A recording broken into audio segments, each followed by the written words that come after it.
Welcome to Games from Folktales, a podcast that mixes historical research and tabletop role-playing settings. This week, Venice, the Espousal to the Sea.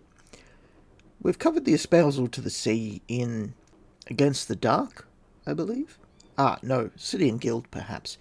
Anyhow, we've reached the period just before the Ars Magica general starting date, where the custom of the Espousal to the Sea, which I thought was pagan survival, is instituted by the Pope himself. Catholics doing the stuff that you thought was pagan right up until you research it. So, we've reached the Degado of Sebastiano Ziani, who is from the richest family in Venice. They're not the family of highest status, but they are the wealthiest, and they're the wealthiest because of the intervention of the treasurer of a pagan god. Interestingly, the pagan god is Juno, so I'm going to have a bit of a think about what I've been calling the Dianic cult running Venice. Maybe it's a Juno cult. Strangely, I don't know a lot about Juno's cult. Presumably it's because they don't do adventurous things like archery and lesbianism. I'm now going to hand over to a slightly younger version of myself for a reading from The Dogeresses of Venice by Edgecombe Staley. The splendid Degado of Sebastiano Ziani, 1172 to 1178, was remarkable for one event, at least, of romantic and historical interest, the first espousals of Venice and the sea. In March 1177, Pope Alexander III arrived at the Lido after weary, stately wanderings through Europe. He was received with joy and honour by all classes of the community. They were fervent Catholics and cared little about questions and parties for or against papacy, which moved other states. Residing pompously at the palace of the Patriarch of Grado, His Holiness entered fully into the ecclesiastical and political affairs of the city. Doge Ziani was absent in command of the Venetian fleet, and in May, news reached Venice that he had gained a decisive victory at Salbaro over the Emperor Frederick Barbarossa, and that his son and heir, Prince Otto, was a prisoner of war. The whole city turned out to welcome the victors, with their rich booty and many captives. Upon the beach of Lido stood the pontiff, the centre of a notable group of dignitaries in full robes of state. Alexander was the first to congratulate the victorious Doge, and at the same time he publicly blessed the brave seamen and their leaders. Raising the kneeling Doge to his feet, the Pope embraced him, and taking off one of his own signet rings, he placed it upon Ziani's thumb. "Take this, my son," he said, "as a token of the true and perpetual dominion of the sea, which thou and thy successors shall wed every year upon this auspicious festival of the Ascension, that all men may know that the sea belongs to Venice, and that she is indissolubly joined thereto as a bride to her husband." Then the whole company adjourned to the venerable church of San Nicolo, where Te Deum was sung pontifically. By gondola and barca, and in flat-keeled galley, a water pageant made its way to the Piazzetta, and the rest of the day was spent in general merrymaking. The annual commemoration was made the occasion of universal rejoicing and pageantry. The Doge and the most distinguished members of the council and the foreign ambassadors to Venice took their places on board a wonderful vessel, Bucintoro it was called, and its stately procession went off to the Lido. We must not suppose that only statesmen and seamen took part in the pageant, for obviously it was an occasion for the display of the personal charms and elegant fashions of the gentil donna. For the use of the Dogeressa and her ladies, a splendid galley was built, shaped like a Grecian temple, and tethered to a pair of wooden sea monsters, wherein the 40 rowers were seated. Arrived at the historic spot, the Doge and Dogeressa, with their ecclesiastical and official attendants, embarked in a gaily decorated boat and set out to sea. Thence the Doge cast a superb ring into the deep, a ring of gold enriched with onyx, lapis lazuli, and malachite, engraved with the sign of St. Mark holding a book of the Gospel. "Sponsimus timere nostrum in signum veri et perpetui Domini," were the words he uttered solemnly, whilst the clergy, from golden vases, sprinkled holy water upon the company and upon the smiling, rippling sea. The Dogeressa and the ladies of her suite cast into the clear water the lovely nosegays they had brought with them, roses, carnations, and lilies. Returning to Venice after devotions in San Nicolo, the Doge gave a magnificent banquet in the palace to the notables of the city, and then all the lovely girls and comely youths of every class were entertained at a vast ball which overflowed the piazza and found relief only in the most distant Cali. By old prescription, the workmen of the arsenal were entertained at supper by the Doge and Dogeressa. Each man had the privilege of keeping his knife and spoon, his glass and his napkin, and he received, besides a silver medal bearing effigies of the most serene couple, a case of useful medicines, a beautiful box of comfits, and a flask of Greek muscat wine. In latter times, the marriage of the sea was made a second carnival, lasting 15 days, during which a great fair was held in the piazza, with fireworks such as Venetians only knew how to make, each evening at the Lido. From Doge Ziani's day came the annual athletic festival on the Lido.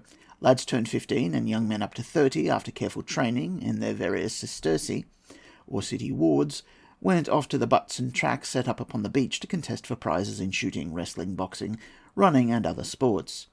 The competitors were arranged in 12 groups, called duodene, and every one was expected to be a proficient bowman. Merchant ships always carried a certain number of such expert young bowmen. All catches were permissible, indeed, kicking, wringing the neck, and all the features, brutal as they were, of the Olympian grievous boxing were not disallowed. Bamboos as well as fists were used. All classes of the male folk of the islands were eligible to compete in every contest upon equal terms. Matrons and maids thronged to watch and encourage sons and sweethearts, each fair one scrupulously careful about her dress and veil. Many a Venetian Venus de Milo doubtless longed to try herself against her companions, but such maiden contests were inadmissible by the state laws. Incidentally, these sports, which revived the athletic contests inaugurated by the Dogeressa Teodora Salvo, gave rise to rivalries between the inhabitants of the eastern and western halves of the city, which were ultimately resolved into two opposing parties, the Castellani and the Nicolotti. A neutral zone was ultimately marked out, whereupon stood the church of San Travaso. The sacred building had doors opening west and east, so that adherents of both parties might attend the divine offices without encountering one another. Difficulties, however, soon arose through the wantonness of women. Maidens of one party were constantly falling in love with men of the other, and then trouble ensued. The Emperor Frederick Barbarossa himself came to Venice in July 1177, reconciling himself to the power of the world in the person of Doge Sebastiano Ziani, and the power of the Church in the person of Pope Alexander III. He was sumptuously entertained by the Doge and Dogeressa. Conquerors and conquered joined together in scenes of gaiety and splendour. The Doge appeared in a regal guise, accompanied by the new insignia of office bestowed by the Sovereign Pontiff, a folding chair of state, a royal cushion, a golden sword of state, a great painted lighted candle, and 4 silver trumpets.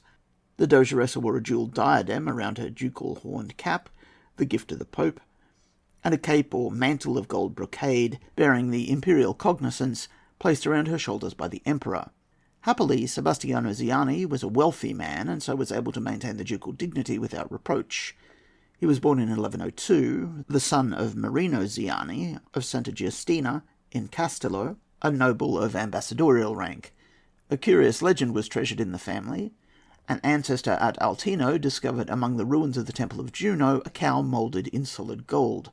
This was the foundation of the vast riches of the family, the wealthiest by far of all in Venice, and known by the sobriquet Famiglia della Vacca d'Oro. La Via de Ziani became a proverb, synonymous with the possession of great wealth.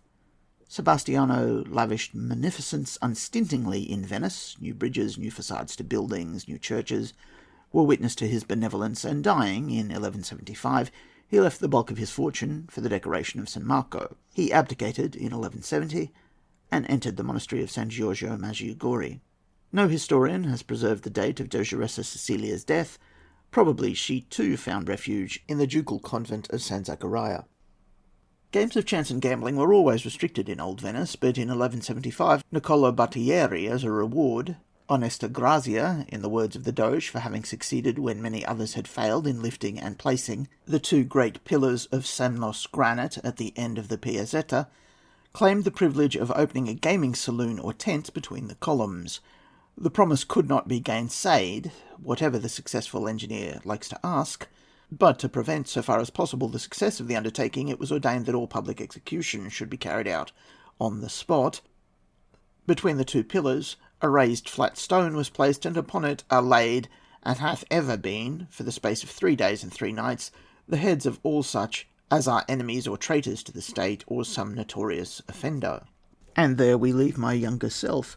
A few quick notations. So we have giant wooden sea monsters that could be animated. We have what's probably a tiny little infernal space between the two columns that I believe are holding up pictures of saints. We have the richest family in Venice owing its fortune to a literal golden calf. And we have sufficient alchemical manufacturing depth to allow them to give a useful box of medicines to each of the men who work in the arsenal each year.